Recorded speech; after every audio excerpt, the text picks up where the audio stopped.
Welcome back. This is the AFCON Daily Show on Citi TV. My name is Nathan Kwan. The guys are here, Susu Graham, Achita Maklo, and Fentwita here. Let me read some of your messages. Musa Hadi in Tolong says, hashtag Team Burkina Faso tonight. Fusheni from Northeast Region says, this year's AFCON is interesting, but my best goalkeeper is the Senegalese goalkeeper. Which one?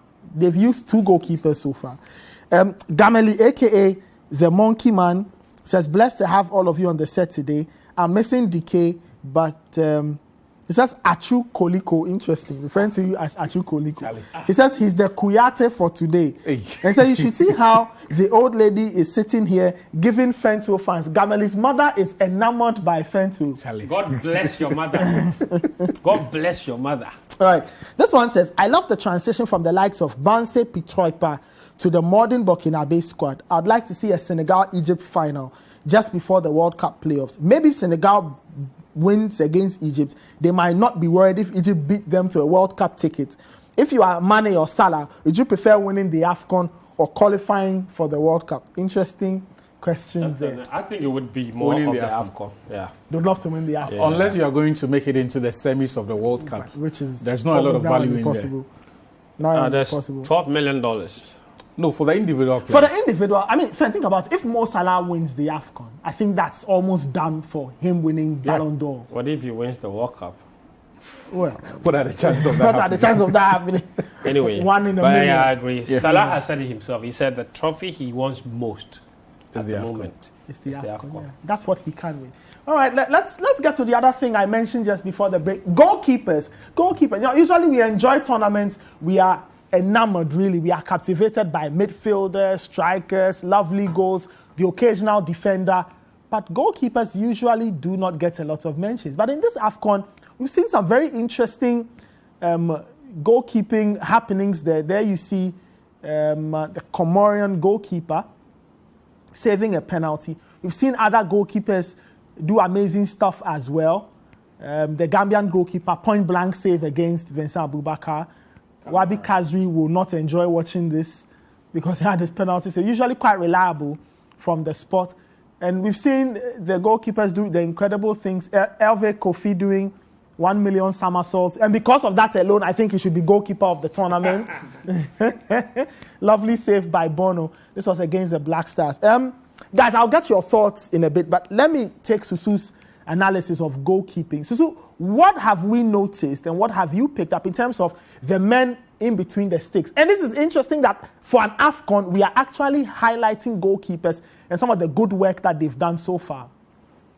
You're right, because the last AFCON, what I remember was keepers dropping a lot of crosses, silly mistakes. And I thought to myself, the quality of goalkeeping on the continent is pretty low if this is the best we can put out. But I think this AFCON has changed. I don't see much of those mistakes in terms of dropping the ball from crosses, not being able to play out from the back.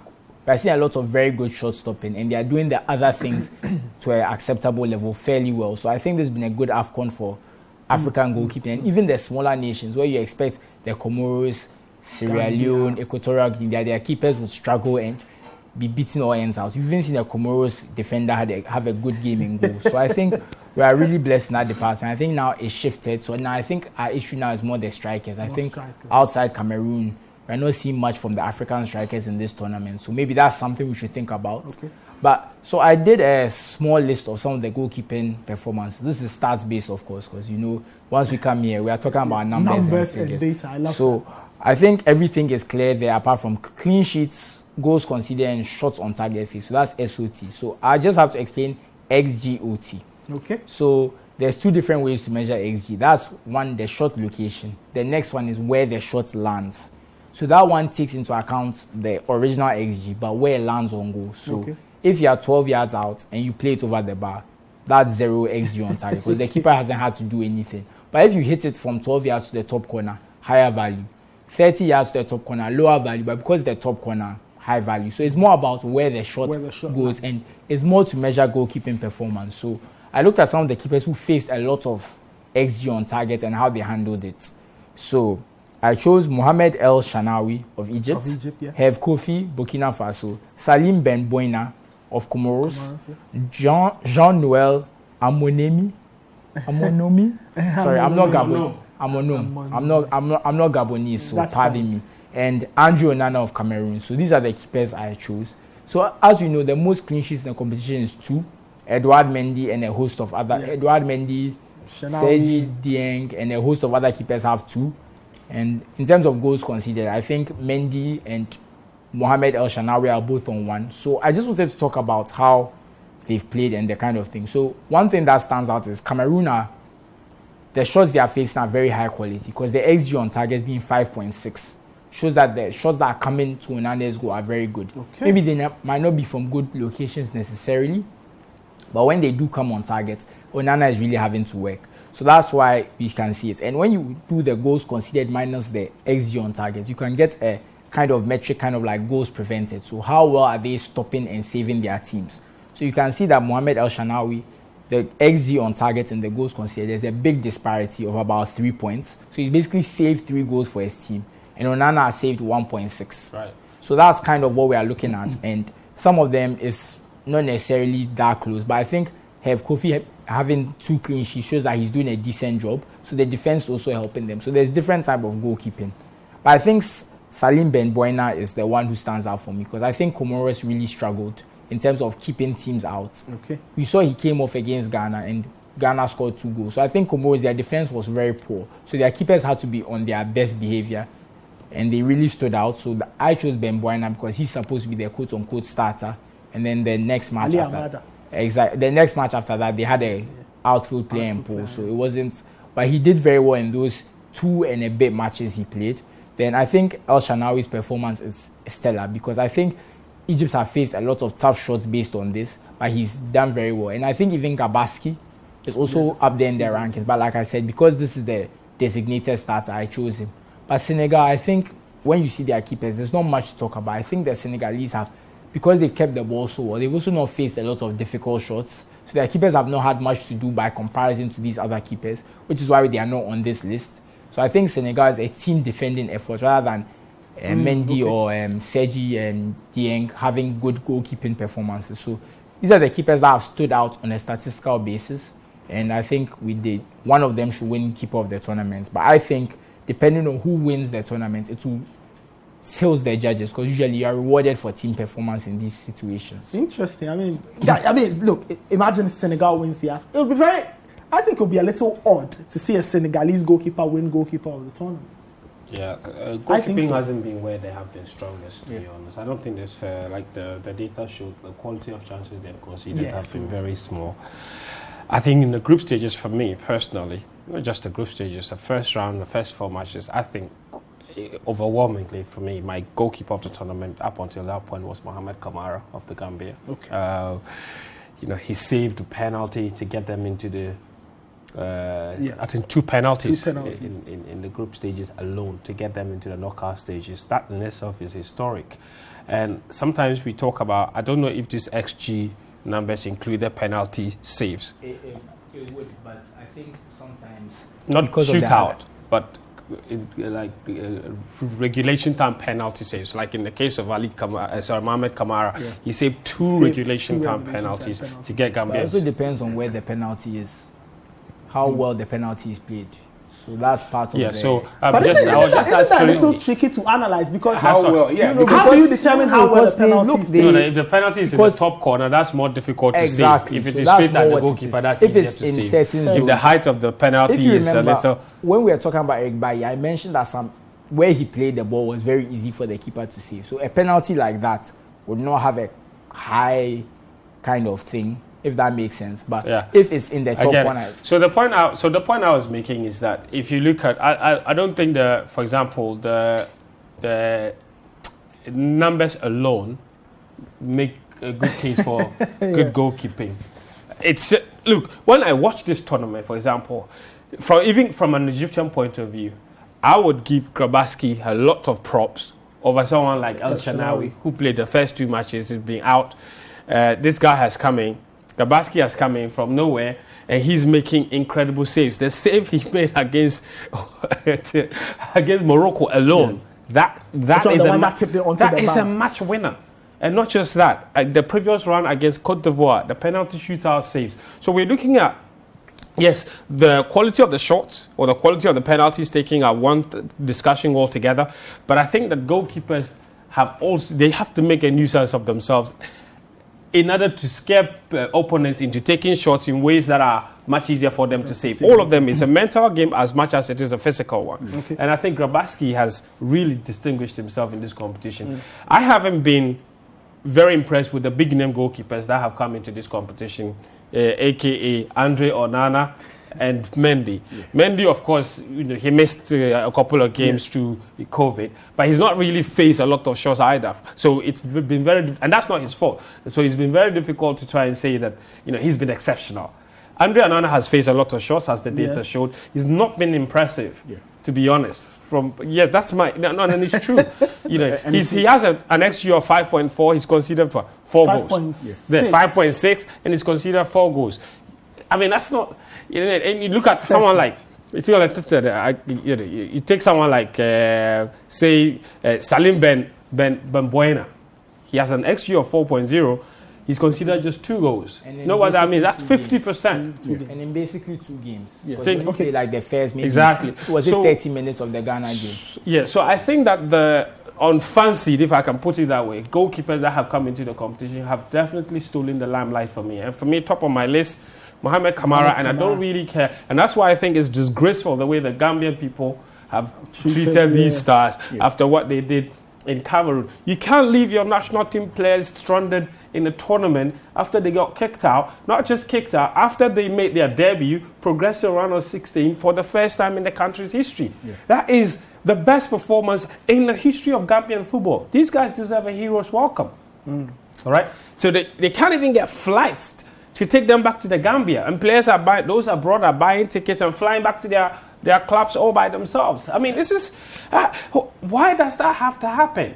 And to be fair, the fans were waiting for the team. They did, and they missed that particular flight because the flight wasn't arranged. And the players were doing Instagram Live complaining about... Now they're in trouble because per the CAF regulations, when you get kicked out of the tournament, you're only allowed to stay on for 48 hours. That ended at 12 midnight. And they were from then on, you provide your own security, you take care of your own accommodation. I mean, this is just ridiculous. I have to say something. It's a bigger issue in terms of flights in Africa. Let's be honest. It's very difficult to fly in intra-West Africa. I think that's another issue that contributed to this problem. No, but this is how so? No, let him explain. How so? My parents travel around all the time. No, in the particular case of Gambia, how did that affect? The minister has admitted that it was a logistical mix-up. Yes, they just needed to, because in these cases, they always charter flights. You can't put footballers on a commercial flight. I mean, that's not how it happens. It's a national team. Well, Gambia is also a quite poor country relatively. They just finished an election. You know how much money they spent on that. Okay, in fact, I get you. So they dropped the ball. And big time. They dropped the ball. And they should be ashamed of themselves. Actually, just concluding thoughts on... Because we are proud. This Gambia should come here, including their coach. We like. No, seriously. No, but you see, I'm coming. Think about it. What has happened? Listen. Nate, I get you. A good analogy. I'm just saying. What has happened? You can blame... Like 2006 World Cup. I get it. We've gone there. We've done well, and then we are stuck in Germany. 16. We've lost honourably to Brazil. And then we are stuck in Germany. Then we are running away in Germany, and then we are doing Facebook Live. Asking footballers. The people in charge of the Gambian team should have done better. I'm sure if they had issues, they probably could have spoken to CAF. Yes. And to help them. I would pay E-Levy for them to get the money and then fly to their country. Okay, they deserve it. We'll take a quick break. When we come back, I take more thoughts on goalkeeping. I read a couple of your messages, and then I try to get final predictions on who wins that game between Burkina Faso and Senegal in the first AFCON semi-final. We'll be right back. Don't go anywhere. All right, welcome back. This is the AFCON Daily Show on Citi TV. Let me go through some of your messages quickly. Somebody's asking whether Traore was suspended or the coach dropped him. Well, Traore was dropped. He wasn't suspended. He'll be back for the semis. Derek from Tema says Senegal versus Cameroon will be the final. This one says, I can't wait to see my keeper Mendy lifting the trophy for the first time. Okay. Humble Lion from Wale. Somebody says, I love Citi TV. How I wish you can telecast the AFCON or the World Cup. Your analysis is perfect. Remember, Burkina Faso pushed Algeria all the way to the final game of the qualifiers for the World Cup. They didn't lose. All right. Somebody's asking where Daniel Cranston is. Daniel Cranston is around. He'll be back. Oh, he tells that he's producing the show. Daniel Cranston is the producer for today. Let me put it right. He's not going anywhere. Kafui from Beme in the Volta region says, I'm of the great view that victory will be on the side of the Senegalese. This one says, Senegal will carry the night if they replicate their performance against Equatorial Guinea. That's Collins from Mata Heko, Afienya. Achu, your thoughts on the goalkeeping thing? Why do you think we are seeing this? Is it that the quality has increased? Are strikers being poor? Have goalkeepers gotten better? I think what most technical people will tell you has to be from how they view footballers in general. And it is that they, like products, can be reworked to meet specifications. And I think that you have to look at it and think that goalkeeping is the latest component of African football that is getting more scientific. And so if you look at the saves that goalkeepers are making now, it is because now they are more calculative of how they move and how they react to those situations. And so, for example, things like a goalkeeper starting position determines what distance he has to cover in trying to make a save. If they want to punch a ball away, whether going with a fist or just putting their arm up is the best way to do it. And even in terms of how they command their goal area. Fence was talking about the difference between Gabaski and then El Shenawi. El Shenawi, on many occasions, would not have to make the save because he takes absolute command of his defensive area. What he tells you to do is what you do. He doesn't care who you are. Once you're in front of him, and you're in the position of responsibility, he demands that you take charge of that situation. If he wants to come out and make that save, he does. And I think that those are the little things that goalkeepers now are realizing. Yes, there are unique sets of skills that others may come into the game. For example, their distribution in starting attacks, how some of them are built, will determine whether or not they will quickly go down, or, like in the case of Richard Attar, David De Gea, they will decide to just go low and make safe shots with their feet. Because they know that because of their size, they cannot really get down quickly in time to make the save. And so new information and all of these things are getting into the game and are improving the quality of goalkeeping that we've seen. The penalty kicks that have been saved at this tournament, for me, can only be explained by the fact that the goalkeepers have been given information about where these guys hit their shots, which direction they hit their shots. And the thing is this, it is no longer a lottery. The player kicking the ball is in control of which direction the ball moves, at what speed the ball moves, and how the ball moves. So if they are placing the ball, you know that it is going to go with a bit of a spin, be it away from the goalkeeper or towards the goalkeeper. If they go for power, you know it's going direct and all of that. And so once a goalkeeper is armed with this information and knows which direction the ball is likely to travel, at what speed it is likely to travel, they know what to do, and they know which players are going to hit these penalty kicks in this way. And I think that it is just a simple case of goalkeepers now being better informed to make better choices than previously. In the past, a lot of goalkeepers, which, apart from those who were heavily built, will shy away from moving out to take charge of their 6-yard area. But these days, once the cross gets into that area, you get goalkeepers emboldened to move out and then make that save because they know that's their safe space. And it is more difficult to make a save if a player hits the ball from that distance, because the distance is shorter to goal than it is from anywhere further out. And so you are better placed, or you have a better chance of making a save if you decide to take control of that space. You mentioned that, and it takes me to the Gambia goalkeeper save on that Abubakar header, point blank header. He's already doing the star jump, and he's narrowing the gap. You know? So they know what to expect, and they know that within a certain distance, once you don't move out, you have to go unorthodox to make the save by making your body big, even if you're jumping, even if you're standing. Because if you decide to stand and then dive, your arm only covers the parts where you dive, or you move your arm, the direction you move. And then we see someone that say, this is a brilliant save where the goalkeeper has had to shuffle across. And I think this is because of his starting position. And that's this. I mean, this one was against Comoros. Exactly, but the earlier chance that we saw was because of the goalkeeper starting position. And that's the save I'm talking about. So the goalkeeper. Exactly. Yes. Just off his line. Yeah. But the earlier chance. I think the Equatorial Guinea keeper made a similar save from Abubakar, didn't he? Yeah. But for me, the earlier chance was more scientific because the goalkeeper knows that if he moves in a certain direction or stays within a reasonable distance from where he is to the goalpost, if he has to dive, he doesn't need to take too many steps. Okay. If he gets it wrong, he has to try to cover more ground, by which time, and the ball travels at a faster speed than you can recover. And so if you get these things right, and I think that we're seeing this in volumes, not just in isolated cases, not just in isolated cases at the AFCON. A similar save was made by the Moroccan goalkeeper in the Ghana versus off Joseph Pinto's shot. So it's good to see all of these things, and you can make direct comparisons between the trend now and what we saw in 2019. 2019 was horrible, but you're beginning to see goalkeepers make variety of saves that it cannot all be an accident. It cannot all be an accident. There's some this is proper what you're coaching. talking about. Yeah. There's some proper coaching. Bono is a quality goalkeeper. So watch the movements. He sets his feet and then takes a couple of steps. Then that's what many people always confuse to. So when a goalkeeper dives to his left and goes with his right hand, Peter Cech will tell you that is he has a better chance of saving that ball that if you than take, if if you the go with angle the is false bigger. hand. Yes. The angle is going to be bigger. So, but many people would always Say, be go quick to with your criticize natural hand, goalkeepers say, go with your when he natural goes with his right hand while diving left and then doesn't save it and say, why didn't he just go with his left?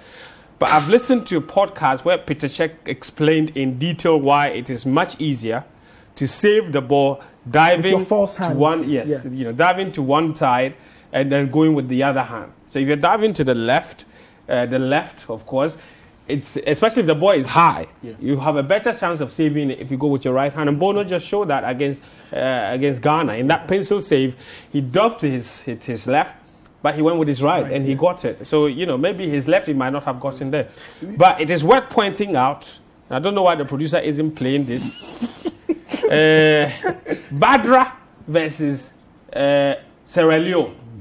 Badra versus Sierra Leone. Okay. Yes, Cote d'Ivoire versus Sierra Leone. Bad goalkeeping. Also, Nigeria versus Tunisia. So it's happened, and the goalkeeper was abused thoroughly. So we're redeemed focusing on the positives today. He's redeemed. Please. There's bad keeping everywhere. We're talking about how the standard. Yes, but I'm also saying that. I'm saying that there are bad nuts. Show me the bad nuts. Look, if you look at his performance, I think versus Egypt, and the game immediately after the Sierra Leone one, I mean, he's redeemed himself, and these days puts in some really good performances. He did. Yeah. He didn't save a penalty though. Well, no, I'm talking about normal time.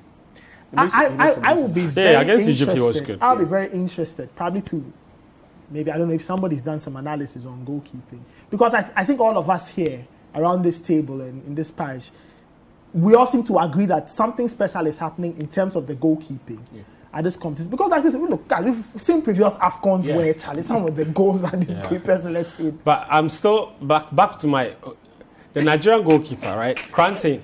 No, I want us to do this because he received a lot of abuse after the game. Yeah. But I just want us to be able to go back to that incident and see whether it's actually think about it. Or if there was something else. Because is it all his fault? If I remember right, it went under him or something. Under him. It took this while. But it went under him in the end. That's why I mean. He made contact with the ball, but I think that his arm was not strong enough to make the save. This was similar to the goal Edin Dzeko scored, I think, in his debut season in the Community Shield against David De Gea. So that is a direct goalkeeping error. Yeah, it's an error. Yeah, error of positioning. Unless so that's the goal. Unless of course the ball took an awkward bounce. So first of all, his positioning. I think the ball took a wicked bounce in front of him, didn't it? The ball did swerve in a very odd manner. The thing with such shots is that you cannot try to just parry it with one arm. Okay, so here. So here you have Imsakni. He's turning. So goalkeeper seems to know what he's doing. He can see it. He can see the shot from afar. Now the shot looks like it's going to his right, doesn't it? No, it doesn't. No, yeah. Because the ball has it does. It actually kind of spun. Yeah, I thought it was going to his right. Exactly. But if you watch the goalkeeper's so that's probably why the goalkeeper was. But friends, he didn't even have to adjust his body because he probably anticipated the ball to move in that direction. So even though the ball he's trying to dive right, and then suddenly he was preparing to dive right. He takes a sudden step to his right. He was definitely trying to dive right, preparing to dive right. Yes. That's what goalkeeping, because he doesn't adjust his body in a manner that suggests that he thinks the ball is deceiving him. So clearly, he knows, or the ball is moving eventually, or it ends up eventually in the direction that he anticipates. Yes. What But happens, again, however, I genuinely feel like he was preparing to dive right. He thought the ball was going to What's his his right. initial position? Okay. I suspect he's imagining a shot that is coming straight at him. Yes. Look at his body. He kind of kneels Yes. to receive a straight shot. Exactly. Okay. Right? And then the ball suddenly watch the ball swerves. spin I'm just saying. So the as ball he suddenly... kicks it. So maybe we can roll the tape. The ball The suddenly ball- swerves. Exactly. So he's already in that position where he's trying to receive it head on. Yes. And then the And you ball see, goes away from him. The problem for him, I think, is the attempt to just tip it away or parry it away with one arm. If he dives full on with both hands, he easily makes that save. If But he dives I full on think with in both that hands, position, he was already compromised. Once he went down on one knee, hoping to receive a straight shot, and the ball took that swerve, I think his I natural thought he was instinct... definitely preparing to dive right there. Look at him. No, he was. I think he was. Yes, I he do was defend prepared him. to I'm just saying, dive right. look at this position. What is this position? This was, you see, at this point, the ball was already right in front of him. Even Before the way ball his got knee there, is he was bent. preparing to Even the dive way right. his knee is bent. Exactly. You can tell he was but preparing guys, the to- crucial question is, does he have enough time to react properly and make the save? Yes. Okay. Yes. You think the recovery time was good? Yes. But the technique was poor. wrong. Okay. And we've seen Manuel Neuer and a few other goalkeepers do this on countless occasions. Get flat-footed. Yes, and then just palm the ball away with both hands. Okay. If you did, because the power and the speed at which the ball is traveling, it's next to impossible To adjust. But I genuinely don't think that he could have taken both his hands. I think to he was that already in a compromised position. Yes, There was not it a lot he wasn't could have possible. done. Initially, he got his initial judgment wrong. Let me read this final message before we go. In Wazufu Simon from Ebonyi State of Nigeria. And he says, hailing Citi TV for obvious football analysis. Keep it up. My prediction, Burkina Faso 2, Senegal 1. Should we put our salary on it? The Nigerian has spoken. I want All to see them win.